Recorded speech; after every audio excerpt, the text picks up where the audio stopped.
mama pe opo o ta uni e kau ka fine pe me he ko ka kala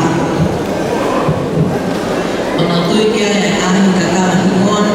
he koe te una pe ia o katoa malalahi o mana no o koe te tui pā whamaha aki ai na kani pe me he api ko utu mani waka ko hono me sani mai pe me mai ko whaka ama me koro ka kala he koina te te tala o ta whotunga ko hono pule o tona e kufia me he whaka ko fui pā wa momoa i te api ko e fiso e koia a hukutala ko hoku katoa ko e hei lana na tuia ke te takmamata api a kau fulau e bewa ki api ko ua bewa pe mo whala ko te ko hei lana ko e awa wakala e se whanwhae me api ko tāpun siniwa ke lau kau aki i te katoa na piheni ko whasta walunga ko upeo ake i tuku i loa ko e tawake ko kau hiwa ko kalapu pepe o tau whaahau ko kalapu ko kalapu i te taramutonga o e ki koe kaina ko kata ki o tata lelei a pai Angel Murphy ko fitu i te taramutonga ko tonga ko i chika ko sa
Amen.